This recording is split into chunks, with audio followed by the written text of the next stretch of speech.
midwives in our health. And before we continue the program, let's take a short break. When we come back, we'll discover our guests on the program.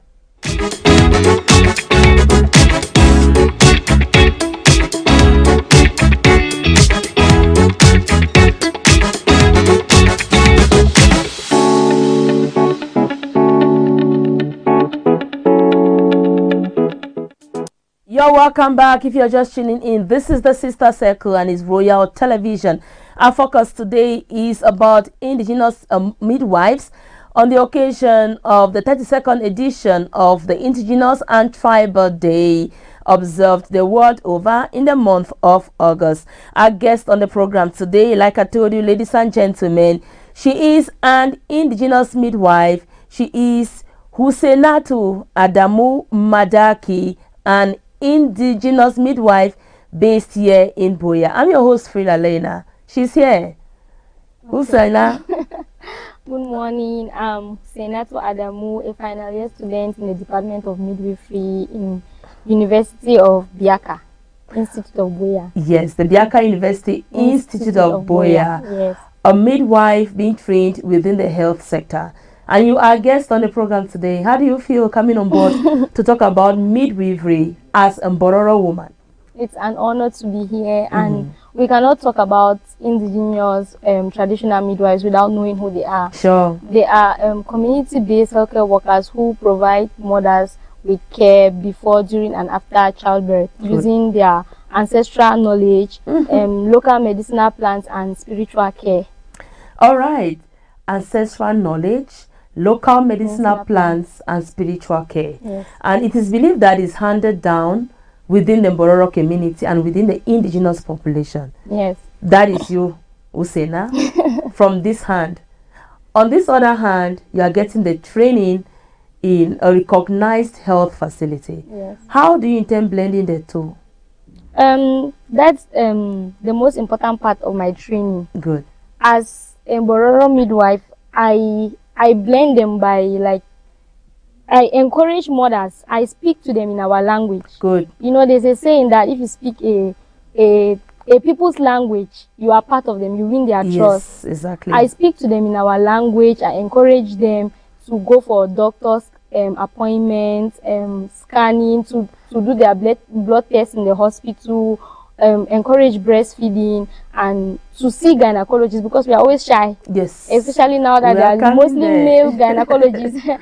I talk to them in our language and explain to them the benefits of going to the hospital. They should not shy away. Thankfully they listen to me. That is why, because you're part of the community. Exactly. All right, so talking about midwifery, talking about an indigenous woman that you are, what does being an indigenous midwife mean to you, and how did your journey begin? Okay. Why did you choose to become a midwife as an indigenous woman? For me, being an indigenous midwife is like a bridge. Okay. Standing on one foot, like following my ancestral grandmothers, their knowledge and everything, and on the other foot, like learning the science I learned in the university, following it and passing it down to my community. My journey did not begin in a classroom. It started in my community. Okay. Yes, I watched like mothers shying away from going to the hospital, or sick, because immediately we don't just focus on mothers, babies, even gynecological problems. Yes, if you have issues with your reproductive system, yes, we focus on that too. Okay. So they shy away. They don't want a nurse to be a male nurse to attend to them. Even me, for personally, I don't want a male nurse to attend. And that is something that is really disturbing this community. Yes, that's why. And you see, if this year's International and Tribal Day is being focused on the midwives, the indigenous midwife, it means there is a problem. Exactly. And that is that thing, that is that notion that public health officials are trying to evade it. Yes. So even if you two at times you feel shy to meet a male maybe midwife, male gynecologist, how do you give it back to your people? That's why I decided to enter this field. Good. So that at least when they see somebody like me in the hospital, they'll feel comfortable, they'll feel safe, and they'll talk to me about their issues. Because there are some of them that don't have issues, but they will not want to express themselves, or they cannot express themselves. As I speak our language, I help them maybe interpret to the doctor, to the nurse, or to the gynecologist. Okay. That is a fine one, Usena, our guest on the program today. And when we started the discussion, you talked about the traditional part of it, the knowledge from tradition that you're struggling to bring back down to the local people. So what traditional knowledge and practices do you bring to childbirth that modern hospitals might not offer as an indigenous midwife? As an indigenous midwife, I bring worth and culture, like warmth and culture. Okay. Even though in the hospital it can be a little bit toxic, you just maybe attend to a patient and go back to your nursing station. Us, we are there, Good. like side by side during the whole procedure. We offer spiritual care. That is another one that we offer.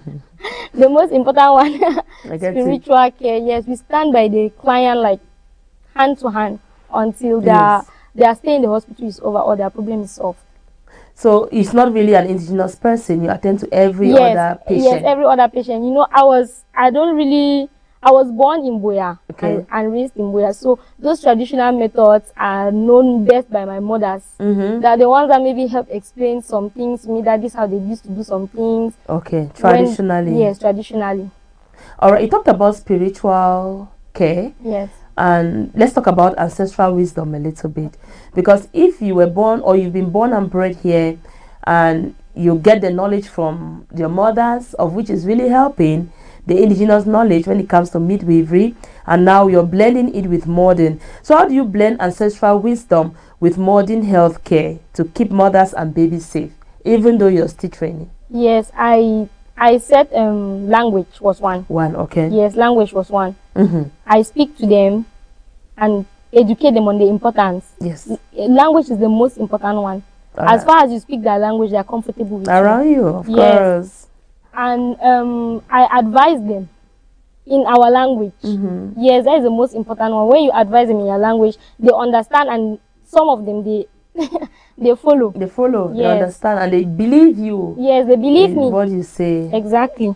And I encourage them to always go to the hospital. It's not that bad, but some of them don't still follow, but most of them, we thank God, they follow. So if you want to put a head count within Boya community, Boya municipality, how many of you are there? Indigenous midwife who are women. Do we have men? No. No man for now. I'm the only one training now. You see where the problem is. Yes. And this community is really huge. Yes. Where they give birth every now and then. Yes. So before you being trained and or entrusting you, or believing you now, what were they doing before when it comes to childbearing and delivery? I mean those women, remote areas. I mean indigenous women. Okay, indigenous women. Yes, let's start with Boya. Because you're still in training, you're already somehow working. Yes. Because you understand it, the spiritual way, you understand the modern way. So what were your mothers doing? In Boya presently, like there are some women that, you know, us, we can hold pain and we can, like, those women, some of them, when they are in labor, they want to wait until maybe they feel like the baby is about to come before they go to the hospital. And some of them do that and time has gone and they will give birth in their house. Yes. So they used to use clean blades and cut the cut. Okay. Yes, new blades. Successfully. Successfully. Our parents, most of our parents, 50% of them now, age above 60 and above. Yes. They were born by traditional midwives and they are healthy. Exactly. They are healthy. So at times people see it as a whole mystery. Yes. And having you get the modern training to blend with the spiritual part is so amazing. That is why you are guest on the Sister Circle today, to make sure it is fine and trusted and believed on. So let's talk about challenges. You are still in training, you've done internships, yes, and you are facing the world. First, as an indigenous woman, indigenous midwife to be precise, because there are other, you have your pair women who are not midwives. And then you have to do this blend of it all. As Usena, share with us some challenges you've encountered this far. Personally? Yes, personally, as an indigenous midwife. The challenges I encountered in the hospital? Yes. With the Bororo women? No, with everybody, because you see, I tend to non-Bororo and Bororos, yes. As a midwife in training, what are the challenges you're facing globally, generally? Some women, they'll come and are like, Auza. They'll minimize you. Yes, they used to minimize me, but some of them, they instead like me On this because other I'm hand. always friendly. Yes, Of course. but there are some women who they used to face a language barrier. Okay. Yes, language barrier. They don't. But you speak English. I know you speak French. I know you speak Yes, Kifude. I mean You speak in Arabic terms. too, maybe. No. Okay. In terms of the Bororo women. Okay. Yes, I don't really face challenges with the non-Muslims because I speak fluent English. And English. Yes. Yes. In terms of the Bororo women, some of them they don't speak English and French. So I have to be there by their side all the time to explain to them the procedures. Yes. Yes, that is what the doctor is saying. Yeah, this is what the like doctor is saying, and translate back to them and translate back to the doctor. Yes. So imagine you have 5 of them a day. They are my community now. I cannot complain. I only have to work for them, work with them. And then you have other patients to attend to. How challenging can that be to you in a day that you leave your house to go to work or to school? It's tiring, but we are putting effort to attend to all of them. Not just the Bororo women, but also to the non-Muslims. All right. Aside from the language barrier and interpreting and fixing it, what other challenge do you face? Have you faced a challenge of a normal patient, let's say Christian, yes, comes and you're the one to attend to her, and she's like, no, I cannot go meet that Bororo woman? No, not really. You get it right. No, I've not. And why would the Bororo people not want to go to normal Christians for things like that? They don't want, not that they don't want to go to normal Christians, they don't want to go to male attendants, male nurse. Yes, because male they feel that midwives. yes, just their husband is supposed to see their they are shy people. All right, she is Usena Adamu, our guest on the Sister Circle today, where we are talking about indigenous women on the occasion of the 32nd edition of the International Day of Indigenous People, yes, and indigenous and tribal people, I would say. And we are on the Sister Circle. Let's take a short break. When we come back, we will continue the discussion.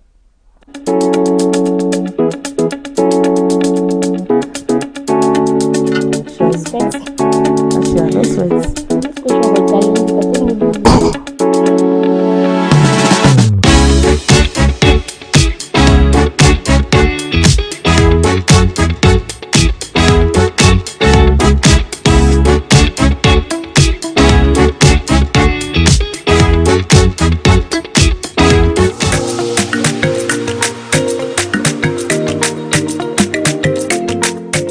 Looking for a powerful way to make your business stand out? Want your products and services to reach thousands of people every single day? Welcome to Royal Advertising Agency, your mobile publicity powerhouse. With our fully equipped advertising van fitted with high-quality speakers, we take your message directly to the streets, directly to the people, directly to your customers. From busy markets to neighborhoods, junctions, events, and business areas, we move around town broadcasting your adverts live. Sacred hands, the role of indigenous midwives in our health. That is our topic today on the program, The Sister Circle. It comes up every Tuesday, 2 to 3 p.m. on Royal Television, where we beam live from Boya. Our guest is still here. Our guest is an indigenous midwife, or call her Mbororo midwife, and her name Usena Adamu Madaki. I'm getting it right. Exactly.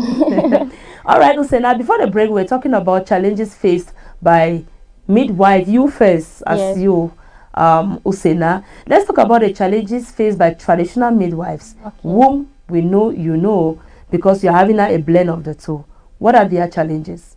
Okay, they face challenges like lack of recognition. Okay. Yes, the community or like the non-Muslims see them as backward or unqualified. Yes, they're not qualified to carry out deliveries and stuff like that. But how do they do it? They do it only on the indigenous women, or they do it even on Christian women? No, the traditional midwives within the Bororo community. In remote areas, they mostly do it only on indigenous Bororo women. You get it? Yes. So they have that challenge of not being recognized. Yes. And lack of resources. Okay. Yes. Lack of equipped resources to carry out a delivery. They lack that. And they also lack like transportation. Maybe there's an emergency, lack of roads to transfer a patient who needs emergency care to a hospital. Okay. Yes. So they do it traditionally, yet when they meet a difficult case, Yes. they rush to the hospital. Yes, even though they rarely meet a difficult case, I don't know how they do it. Why don't they meet a difficult case? You are in that community and you've had it from your parents down to you now, even though you want to do a blend of the two. Why don't they meet difficult cases? I don't know. I don't know whether it's the food Allah they is are not in eating. help. Yes. All right. And so what a challenge? They are not recognized by the government. Okay. Yes, the government does not recognize them as trained professionals to carry out deliveries at home. But then they do it and it's successful. Yes, in remote the children areas, get mostly. better, they get healthier, and they are strong. Yes. And everything. Any other challenge they face? No, I think that's all. All right, talking about their challenges, talking about culture and many more. Can you share a story where your cultural approach made a difference in a mother's delivery? Yes, as I said, midwifery is not just about delivery. Okay. Yes, my own story is about maybe a woman who was having a gynecological problem. Okay. And she did not want to see a doctor because the doctor was an indigenous woman. Yes, an indigenous woman. Okay. She has been having a problem for years now. And she spoke to me and I was telling her to go to the hospital. She did not want to go because the gynecologist was a male. I had to sit her down, talk to her, explain to her that it's her health. The doctor is professional. He does not care what he sees there. He just wants to help you. And I spoke to her and thankfully she accepted. And we went and met the doctor. And she's getting better now. And you know one thing, when you are there helping, they see it better. Yes, and I was there with her. Doing the process and everything. And she was comfortable. Meaning you have a lot of work, Usina. You have a lot of work to educate those women to know that first is their health. Yes. And if it's a gynecological problem, you've been asked to see a gynecologist. Please, what you need to do is just to respect the appointment, get yourself well, get yourself treated. So we're talking about the cultural approach you've used by using your communication, language, and the fact that you are one of them to get that woman get treated by a gynecologist. So how can hospitals, clinics, and governments better support and recognize indigenous midwives? You said that as a challenge they face. Yes. So what do you think can be done to recognize them? I think the government can organize workshops with the indigenous traditional midwives because they have a lot to offer. All right. Yes. We can learn from them and they learn from us. Our methods of doing stuff. Yes, because they have medicinal plants that can work maybe in times of hemorrhage, postpartum hemorrhage, when a woman is bleeding too much. Yes. Yes, they have herbs that you can take and it stops the bleeding. Yes, we can learn from them and they learn from us. Good. We can organize training schools that will help the indigenous midwives come and train to be recognized by the government, to have degrees and certificates that can be recognized by the government. All right, that's solving that challenge. Yes. What was the other challenge you talked about? Transportation. Yes. So how can the government help in that part? That's by also part of us. exposing them to the world to show that what they can do is fine, but then they need to be trained. Yes. So how do we curb the second challenge? Transportation, the government can maybe help us with good roads and ambulances that can help transport our patients from the indigenous traditional midwives clinic to the hospital in cases of severe emergency. Yes. All right. And we also had challenges like resources like maybe equipments to use. The government can supply them with maybe sterile equipment that they can use to conduct a delivery. So until they present these challenges before they can be helped or be solved, that is why you're there now. Yes. You take it at a traditional, at a cultural level back to the government part, such that healthy communities are built over time. So when you have an opportunity to really talk to maybe a public health official, how do you put it to them as an indigenous midwife? And you know what your people want, and you know that on this hand you're with the modern midwifery, you're learning that you're getting trained. On this other hand, you're from an indigenous community. How do you put it to maybe a public health official who wants to know how these midwives can be helped? Yes, you know, some women can, like us, we are very difficult to come through with. You get some of them, no matter how you talk to them, they will not still go to the hospital. You get it? Yes. So that's something that you have work with now. Right on. Yes, so we need to, I'm going to explain to the public health official that they will not listen. Not all of them are going to listen. Yes. So we cannot ignore the ones that are not going to listen. We still have to help them. Yes. Yes. So that they will help us talk to the government to help us supply them with equipment needed for them to conduct their deliveries. All right. I know you're still in training and you are doing a lot, because sourcing for an indigenous midwife within the Bororo community, and they said talk to Usena. That is why you are here. It means that you are doing a lot. Share with us some of the things you've been doing within your community now as an indigenous woman. Yes. Within the indigenous community. Yes. Yes, I carried out a research on breast cancer awareness and screening practices among Muslim women in the Boya Muslim community. Superb. I went door to door and I was encouraging them to go for breast cancer screening in the hospital, and I educated them about the signs, symptoms, and the dangers, and the importance of early screening. Okay. Yes, in the community. And the breastfeeding mothers, I used to help them, encourage them about exclusive breastfeeding, breastfeeding positions, and hygiene during breastfeeding. All right. Yes. So let's talk about the breast cancer awareness and screening. When you encourage them to go for screening and they're meeting a male nurse to attend to them, do you need to still go back and start convincing them? No. I convinced them from their house. So when they meet a male nurse, don't they come back? They just they open up. You know, in the hospital, you have the right to choose that I want a male or a female. Yes. Not just the indigenous women. Exactly. So when they go there, I used to explain to them that if you don't want a male, you can just say you want a female, and the female will come and attend to you. That's what pushed them to go. Perfect. And you did a research, and maybe within the indigenous community, women, let's assume the sample size was 50. You had to talk to 50 women to go for breast cancer screening. Like how many adhere? Around, I was happy, around 26. Okay, that's a pass grade. Yes. 26 adhere. How many of them were attended by a male nurse? None of them. None of them. All right. So it means there's this culture, there's this thing that has to do with culture within the Muslim community, within the indigenous community. Is there a way you think it can be stopped, such that for the sake of health first, if you meet a male nurse, a male medical doctor as a woman, just give in? I don't think for our mothers now we can be stopped, but us, the upcoming generation, people can work on that. Yes, as we are going to school and we are becoming educated, I'm sure it's going to bring a change. But for our mothers, I'm not too sure. All right, let's turn the table, Usena. Let's turn the table. An indigenous man is sick, and upon getting to the hospital, he is to be attended by a Christian woman. Does it work? Or the men too start refusing that? No, a man should attend to me, or an indigenous man. No, with the men, they don't really have that issue. It's mostly I was the about women. coming to that point. Why? There was a time I had a woman leader here, an indigenous woman. Let me call her name Mommy Fadimato. Yes. She talked about all of this, and I had to ask her that why the woman? Why the woman? We have shyness in us. I don't believe they are shy. It's the way the culture has made it to be. That too. It has passed down from generations, coming down that you woman, your place is in the house, your place is in the kitchen. And I'm so happy when I see a young indigenous woman like you trying to break the barriers to face the world as an indigenous woman. And I'm coming back to a challenge that I want you to share with our viewers. Away from your work as a midwife, in training, and you're already working somehow, what other challenge do you face? Or that you're an indigenous woman within the people of not the same culture with you. How do they look at you?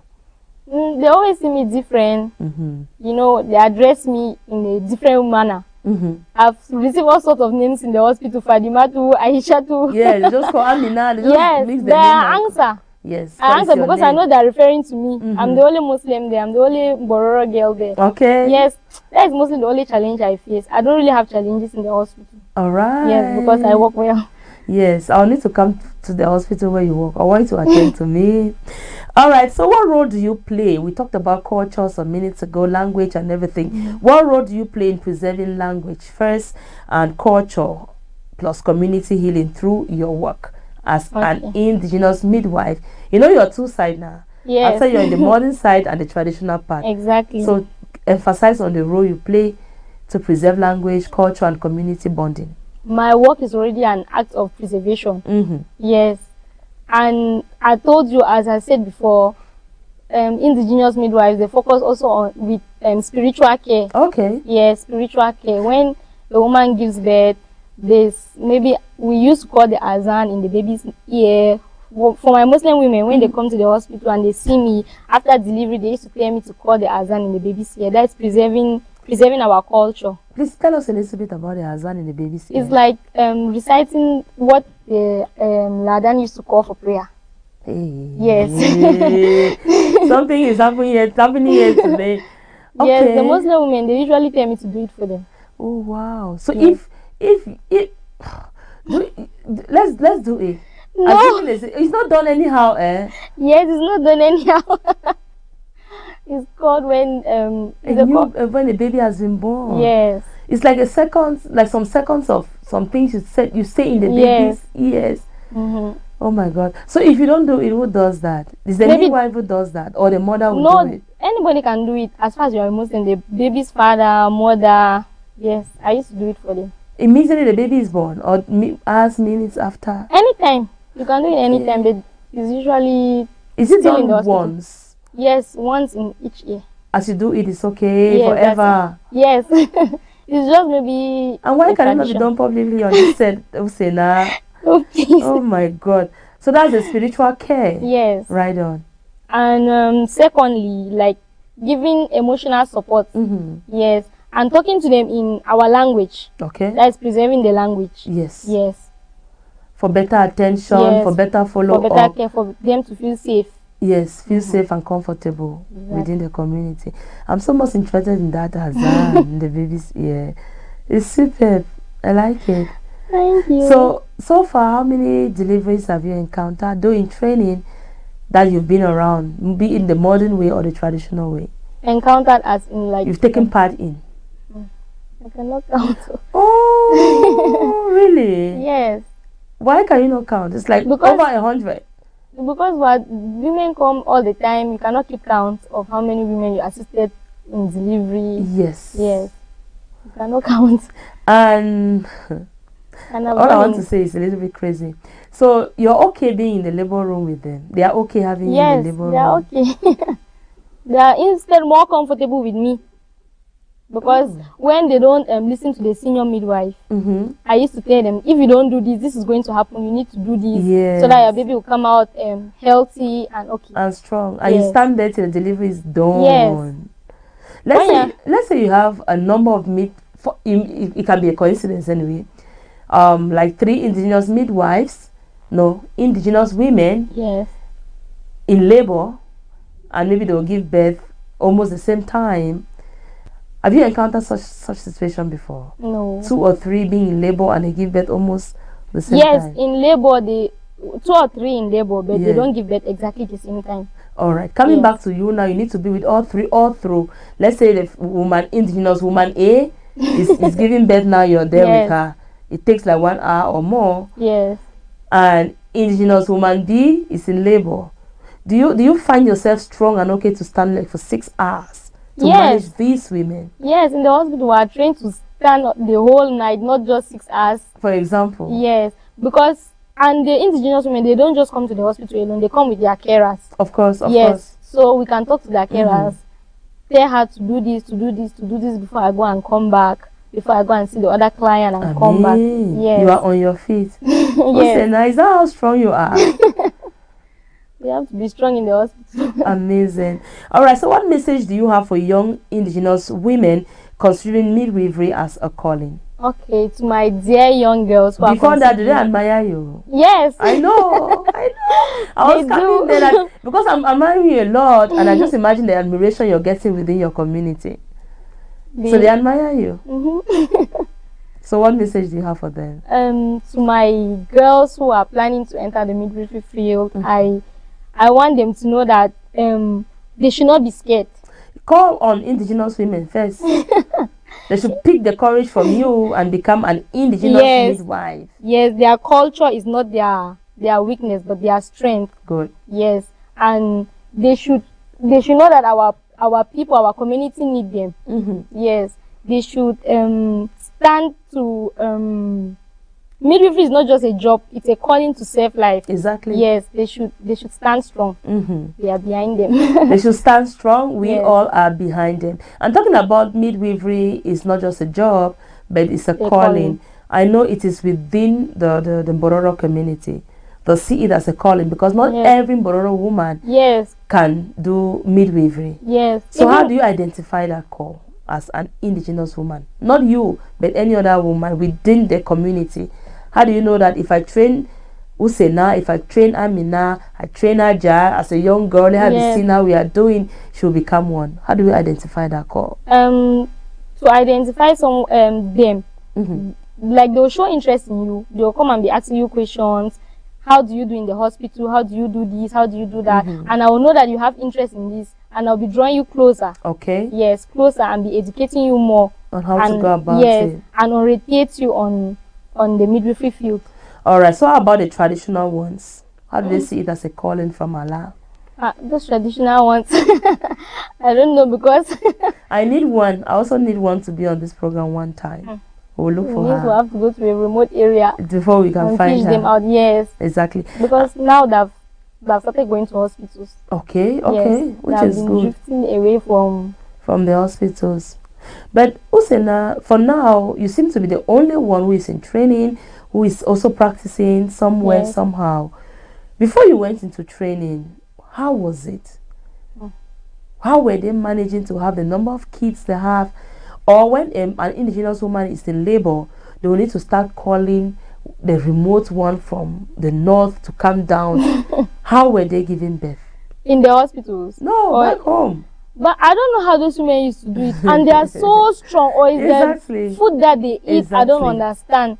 They are so strong. They give birth normally with no complications. let's put it this way. You are now within the hospital sector, Yes. and you're helping the indigenous women come to the hospital to give birth safely. Before you got to the hospital, how were they doing it? To give birth in the hospital. To give safe. birth in the hospital safe. Or in that, or get to the hospital, they may not meet an indigenous midwife. They used to go with their carers or someone who is educated, who can Yes. translate to them. First, Yes. and build that trust and Yes. confidence that listen to this person and get Yes. well. That's what they used to do. They go with a carer, maybe who is more educated and who has no language barrier issues. That will help them translate from the nurse to them and from the doctor to them. All right, and we've understood that with your case, Usena Adamu Madaki, our guest on the program today, and an indigenous midwife in training, hoping, or we know she's already performing and much more. How did you find yourself? We are closing the program. Someone somewhere just tuned in and want to know how you found yourself within the midwifery field as an indigenous woman. I love babies. Let me start with that. All right. I love babies, and I always used to admire pregnant women. Yes, and I looked around and I saw that there was no midwife in the community who was a Bororo girl. Okay, all right. So I decided that why not I try this field? Maybe it's going to help my community, not just me. Okay. And I'm doing just that. And you're doing just that perfectly well. And we are closing it. But the questions keep coming.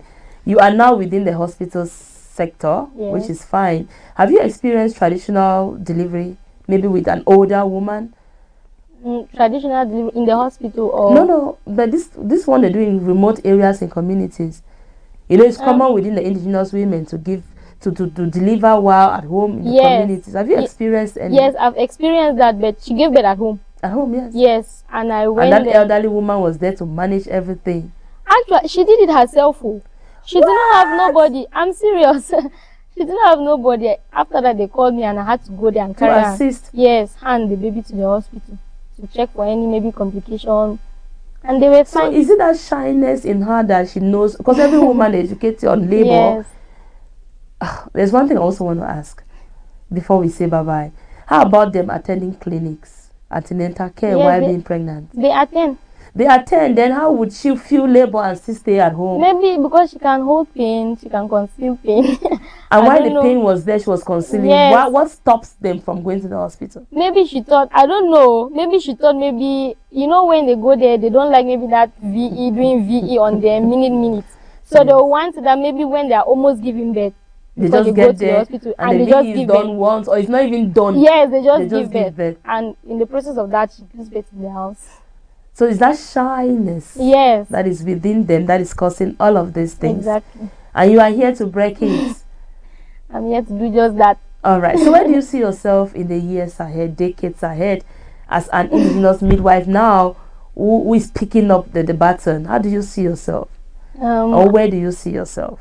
I see myself in a community where I'm not just the only Bororo midwife. Correct. Yes, I'm going to bring many other girls into the midwifery field, and we are going to work together to keep our community healthy. Work together to keep their community healthy. She is our guest on the program today. Before we go, your last word, Usena. I'm honored to be here. It's an honor, and I'm grateful. When should we expect you again? Anytime you call, I'm just going to come right away. All right, thank you so much. She is Usena Adamu Madaki. She is an indigenous midwife in training but already practicing. And today we talked about Sacred Hands, the role of indigenous midwives in our health. It is ahead of the occasion of the 32nd edition of the International Day of Indigenous and Tribal People. Focus this year is on the indigenous midwife, and we decided to bring one to talk about midwifery traditionally and the modern way. Thank you all so much. Usena, do you have something to add? I'm concluding. No, that's all. Make a call to mothers, indigenous mothers who are looking forward to conceiving and giving birth. Encourage them to go to the hospital. Please, let's go to the hospital. We can still be attended by with female nurses and doctors. We should not shy away. All right, that's the word from Usena Adamu. To you today, that mother, that indigenous woman who is planning to conceive, or you are pregnant as we speak and you need to give birth, please go to the hospital for modern care, for modern attention, because traditionally there are some challenges faced by these indigenous women such that it may not make or cause healthcare to be effective. Thank you for being part of the program today. See you next week, same time, same channel, for another edition of the Sister Circle. We had Asanga Kingsley as our broadcaster for the day. I'm your host. My name is Frida Lena, asking you to stay safe and stay healthy. Bye-bye.